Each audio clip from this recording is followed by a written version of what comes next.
Hey everyone, this is lesson 7 on the truths on Eden. We're talking about the red heifer as a model for Christ today.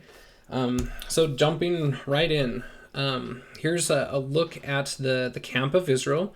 This is wandering in the wilderness as well as inside the land of Zion. They also were in this same general configuration. The tabernacle there in the middle, and you'll notice the Mifkod altar clear out to the right. 2,000 cubits, which is 3,000 feet or so. In class, we were kind of like, oh, that doesn't help us at all. How many football fields are we talking? We're talking about 3 or so football fields. So outside of the camp. And then, interesting to notice where each of those tribes end up in modern times. You have Ephraim and Manasseh clear over in the Americas. Dan, Asher, Naphtali are all scattered. Judah stays there in Jerusalem. And then Reuben, Simeon, Gad, those are also part of the lost tribes as well. But anyway, just kind of interesting to kind of see where they end up. So diving in to this red heifer. So in Hebrews 10:19 through 22, says, having therefore, brethren, boldness to enter into the holiest, meaning the holiest place you can go, which is the Holy of Holies, by the blood of Jesus, by a new and living way which he hath consecrated for us through the veil, that is to say, his flesh. And having a high priest over the house of God, let us draw near with a true heart, in full assurance of faith, having our hearts sprinkled from an evil conscience, and our bodies washed with pure water. So this is talking about in order to enter the holy place, you have to enter in by a certain method, and that is bathing yourselves or washing yourselves. Not necessarily bathing, because it's not like a whole lot of water. We're just kind of like talking like on the forehead or pouring it over the head kind of thing. But the ashes of the red heifer mixed with living water.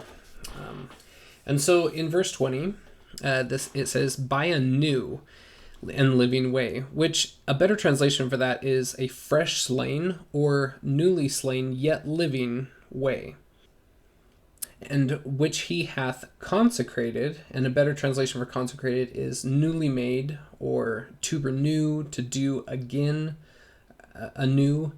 Anyway, we'll break this down here in a minute. So it's important to know who is he. This should probably be in capitalized letters because it represents not Christ, but God the Father. And here, the phoenix is of mythology. Obviously, it's more of a pagan symbol, but most mythologies are based on biblical truths. So the phoenix is an eagle. God is the eagle ascending to heaven. And Patrick Dane, in this Education Week class that I'm referencing, he says, what do we look like on this eagle? Because the eagle obviously represents Christ. So what do we look like on this eagle? We have the ashes. The phoenix rises up with ashes on its back, on its wings.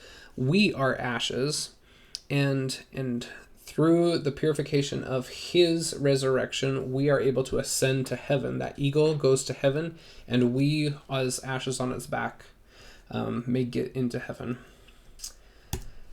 So in Hebrews 9:13 through 17, it says, for if the blood of bulls and goats and the ashes of a heifer sprinkling the unclean sanctifieth to the purifying of the flesh, how much more shall the blood of Christ, who through the eternal Spirit offered himself without spot of God, purge your conscience from dead works to serve the living God?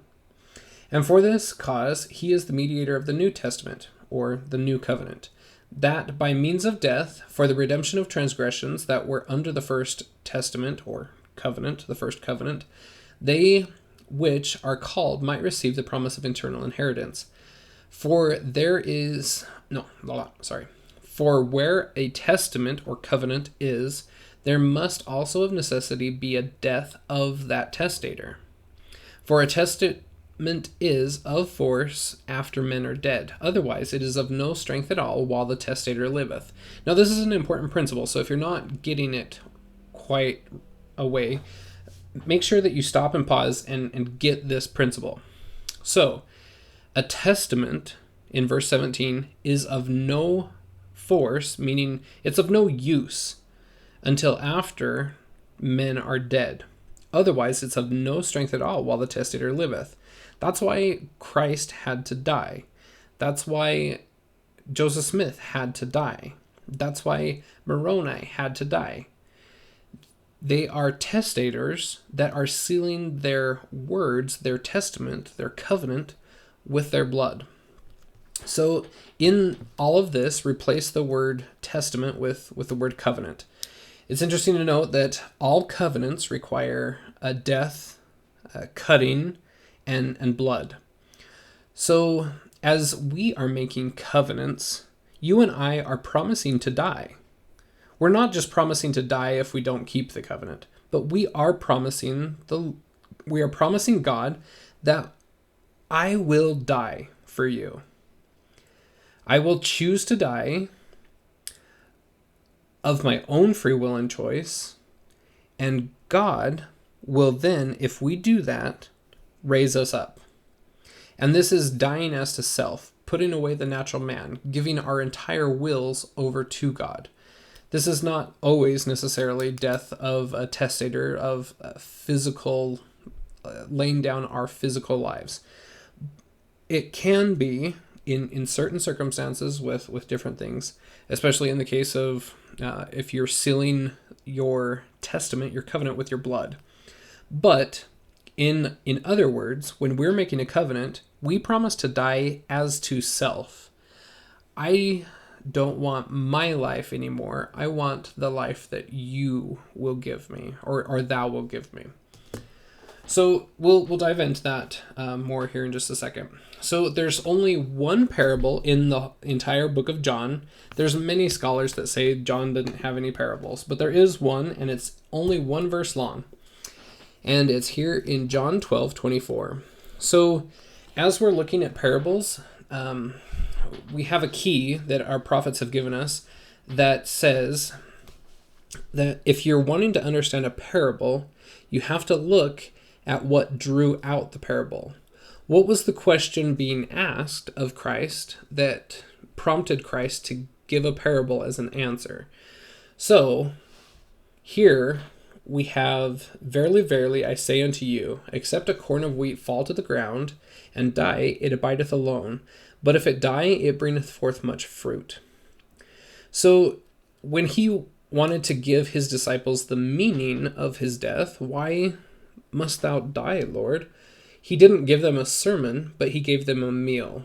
So here in this parable, unless the wheat dies, it will forever remain alone. If it dies, it bringeth forth a great harvest with much fruit. That is the meaning of Jesus' atoning sacrifice. So we, like the wheat, I must agree to die as to self. He, through his sacrifice, will raise me up, and not just as wheat, but with a bountiful harvest. And this is what the covenant of the red heifer is all about. It's learning how to die as to self. That's one of the greatest obstacles of mortality, especially in our modern millennial world. I mean millennial as in we're deemed the millennials. That we have to learn how to die. That's a huge part of sacrifice and consecration. That we have to give up our entire wills over to God. And that's a struggle that we deal with every day, every minute, every hour. So what does it mean to die as to self? And it is daily looking for ways to sacrifice your own life in order to build up the kingdom of God. And we must do that 100% in order to bring forth fruit. So one confusing thing about this parable is that kernel of wheat. Because how does it die? Because it's just replicating into new things. So a kernel of wheat, as it's growing the first time, as it's still attached to its plant, the plant dies and it becomes a dead thing. This is very much the principle of bread making. When a wheat dies, it can't be made living again until it is ground and water and yeast are added to make it a living thing again. And in a tangential way as well, it dies by being buried in the earth again. When it's buried, it dies, it's interred, and then it breaks apart, meaning its spirit and body separate, and then new life comes from it. So wheat is a universal, it has many different applications of resurrection. So dying and bringing forth much fruit, and how we represent that. So there are many things in the Levitical law that make one unclean. And a lot of that is touching dead things. There's lots of different ritual impurities. But there is a prescribed purification from the defilement of death. And here we have in Ezekiel 43:21, says, "Thou shalt take the bullock also of the sin offering, and he shall burn it in the appointed place outside the house without the sanctuary." So this is telling us where we take this this offering and get the ashes from it. It's an appointed place, but it's without the sanctuary. So we can't be having sin come into the temple or even into the city gates, really. And so there's an appointed place that's still considered part of the holy city, but it's without the sanctuary, so that sin is not defiling the temple. So we have sacred space, which we have burnt offerings, peace offerings, sin and trespass offerings. Those are all slain to the north of the brazen altar of sacrifice within the temple complex. But the red heifer is outside the camp. It cannot exist in the presence of God. So north is where you kill the sacrifice of any of these other things. And that's why many believe that Christ was crucified near the garden tomb, which is to the north of the city. But the offering is where payment will be made is outside the sanctuary. Outside the sanctuary is an idiomatic expression of in the face of the Lord to the east. That's what it means. It's also interesting to note that a Sabbath day journey is 2,000 cubits, the same as the Mifkad altar, 2,000 cubits outside the Holy of Holies. So we have the Kidron Valley that's just to the east. So we have from west to east, we have the Temple Mount, the Kidron Valley, and then we have this Mifkad altar on the Mount of Olives on the east side. So there's this valley of the shadow of death. It's because it literally smelled like death there. There's lots of blood oozing out from the Temple Mount. There's ashes coming from the Mount of Olives. And that blood is mixing with the ashes in the Kidron Valley. They come together at a garden, which is Gethsemane. So at the time of Christ, there was only 9 previous red heifers. From the time that Moses left and established these sacrifices until Christ, there was only 9 red heifers, which, if we're talking about, it's roughly 900 years, so it's about every 100 years or once a generation that there's going to be a red heifer that meets the requirements in order to sacrifice. So the priest, it's traditionally the high priest, spent 7 days at the House of Stone in the temple complex. This is in the northeast corner. He would spend 7 days preparing himself to come in contact with this red heifer. After the 7 days of purification, the high priest escorted the heifer to the altar, where it was killed and burned to ashes in the prescribed way. So let's show a picture of that really quick. So here you have the temple over to the left, and the high priest would escort the red heifer outside and across that bridge. That's the bridge of the red heifer. And it would go across the Kidron Valley over to this altar. All right, and the Mifkad altar is resembled as a pit. So these are all in the book of Para in chapter 3 and 4. That's an apocryphal work. I believe it's Maimonides that wrote that one. So the place of the third altar, is Bethphage, so the house of the ashes. And it's on the slope of a hill. That's according to Yoma 68. And it's high enough so that you can see into the temple and the high priest. So the priest in the temple is looking out across that bridge over to the sacrifice altars so that they can approve the sacrifice once it's done. The altar resembled a pit to mitigate all the ash heaps that are going to be there. It's 2,000 cubits or 3,000 feet outside the camp to the east. That's found in multiple different places in Joshua, Rosh Hashanah, the Sanhedrin, and the Seboth. The place where the author of Hebrews says the Lord was crucified was without the camp, and that the Mifkad altar and the place where the Lord was crucified are synonymous, if that's true. All right, so we have the presentation of the heifer. This is found in Numbers 19. So it must be a red heifer without spot. There cannot be any black or white hair anywhere on its hide. There must be no blemish, no broken bones. It has never been yoked, so used for labor, or ever been mounted by a bull. So the ordinance is a physical manifestation of the covenant. To understand the terms of a covenant, you have to look at the physical manifestation, the engraved thing. So Christ says, "My yoke is easy and my burden is light." So if he's the red heifer, then he cannot offer the sacrifice because of the yoke, the burden requirement of the red heifer. So the red heifer represents something other than Christ. And we'll take a look at what that is here in a second.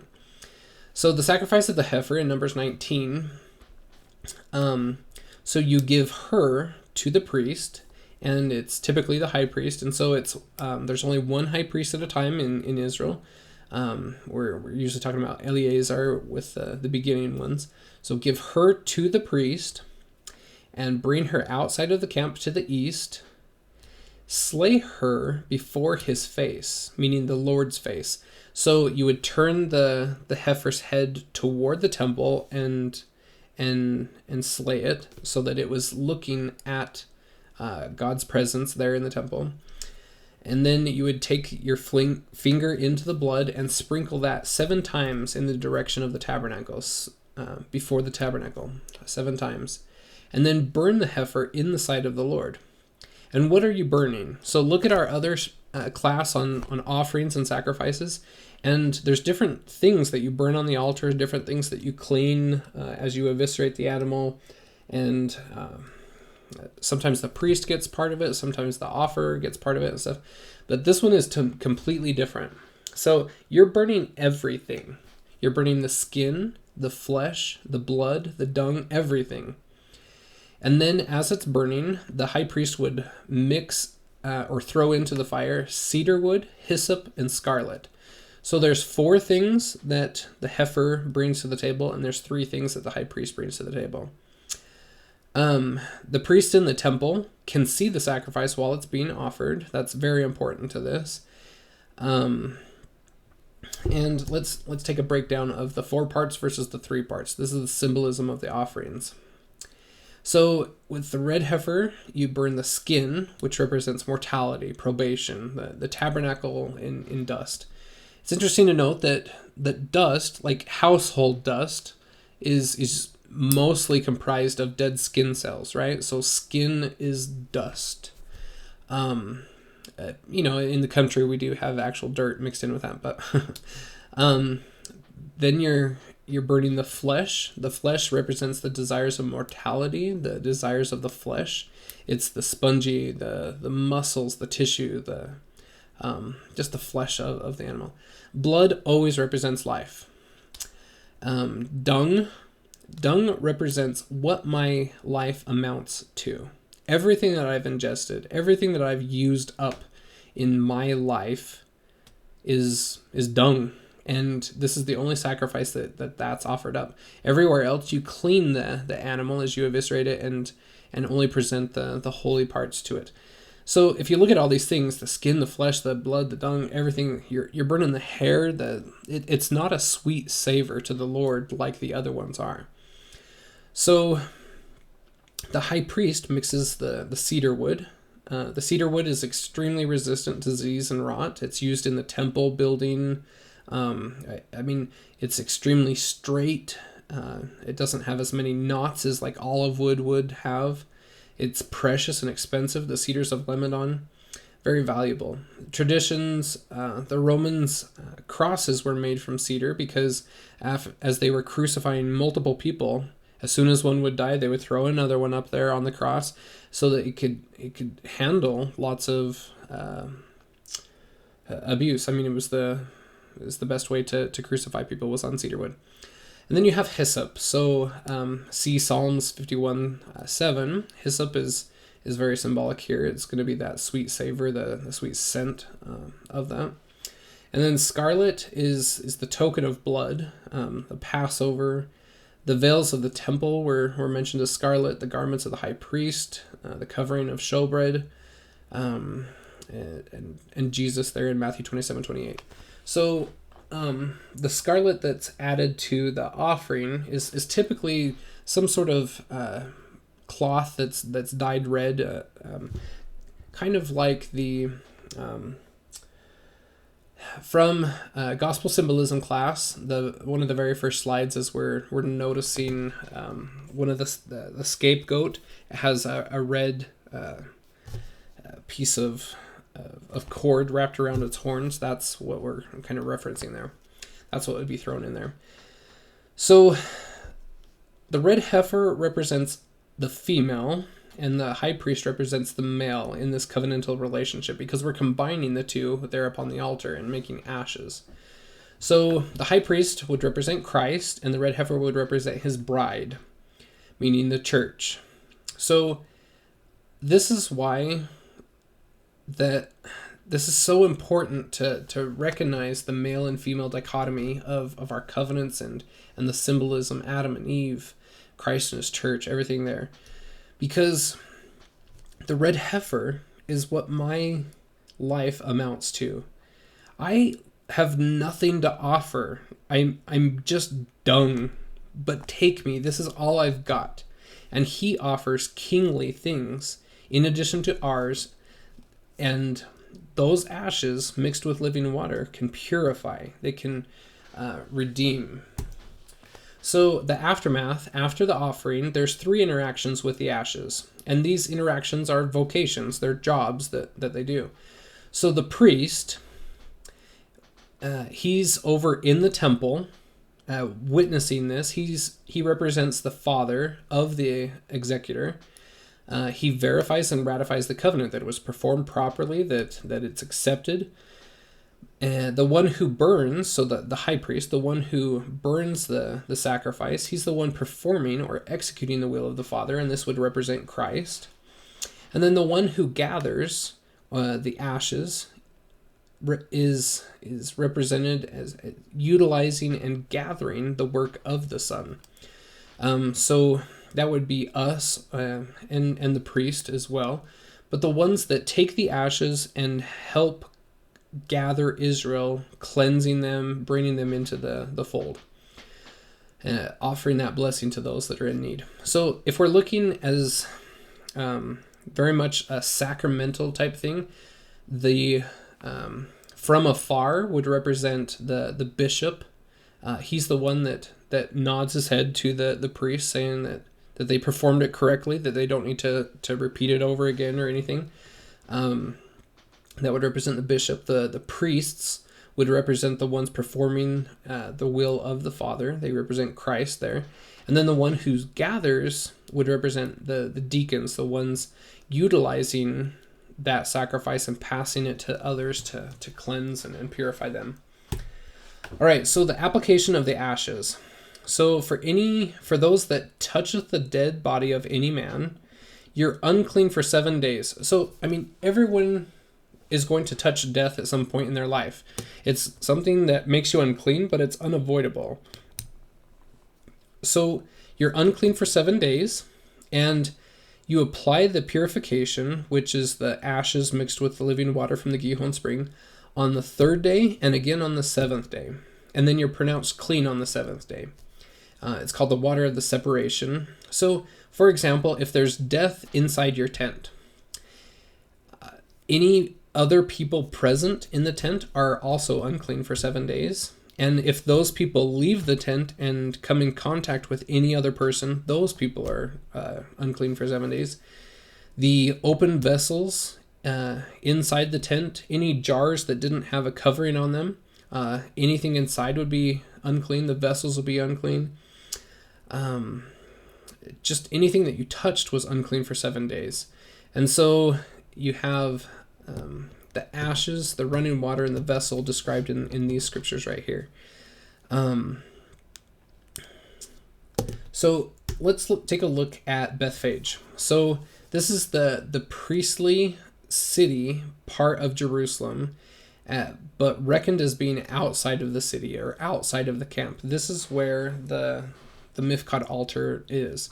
This is where the Sanhedrin met here to decide city limits, regulations governing the red heifer. That was performed near the spot where the actual ordinances were performed.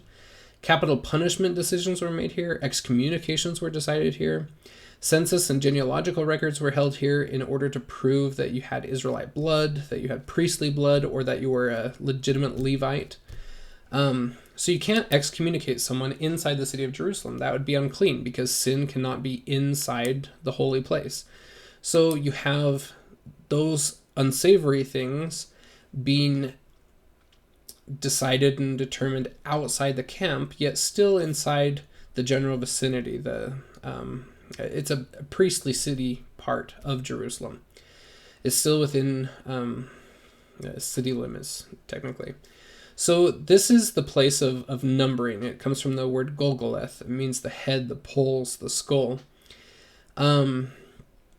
So very much so, this is anytime that you had the feasts, the 3 feasts that you had to come to Jerusalem for, you would come to the place of numbering. And there at Golgotha, we would count the heads, and we would also count the skulls of the dead people there buried along the side of the Kidron Valley there.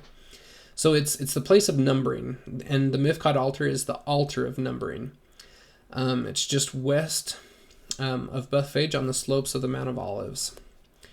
So an interesting point is that when Jesus does his triumphal entry, he grabs the donkey that's tied up there in Bethphage and rides into Jerusalem. He starts at the place where the executions are decreed. And I highly recommend that video link there. I will put the link in the description as well. On Vimeo, he takes a look at Bethany to Bethphage to Jerusalem. It kind of gives you an idea of the geography and actually being there. It's a very interesting video that way. So here we have the Temple Mount. This is from Ernest Martin. It takes the traditional Temple Mount and claims that it's actually the Antonia Fortress, that the Temple Mount is further south in the city of David. And that's proved in lots of different ways, with the Gihon Spring location, with Christ when he is crucified. The centurion looks into the temple and sees that the temple veil is rent. This wouldn't have happened if he was crucified north of the city.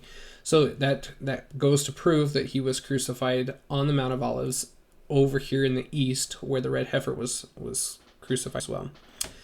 So Christ also prophesied that that no stone would be left on each other from the Temple Mount.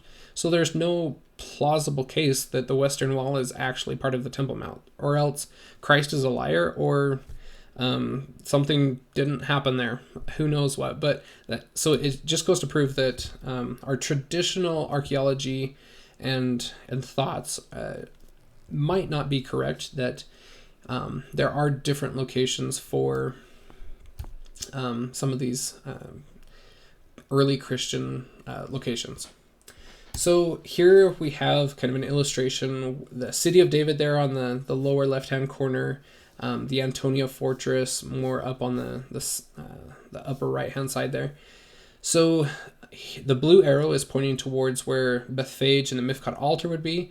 Bethany would be over the top of the Mount of Olives on the other side. And that's where Jesus spent a lot of time with Mary and Martha and that family, the Iscariot family. All right, so here again is that the bridge of the red heifer and that Mifkod altar, the keep over on the other side. This picture is done by Ivan Flynn, I believe. He's the one that attends Education Week all the time. So here's the beauty of the whole thing. So life is ashes. We literally amount to nothing. That's why when we're repenting in the Levitical law,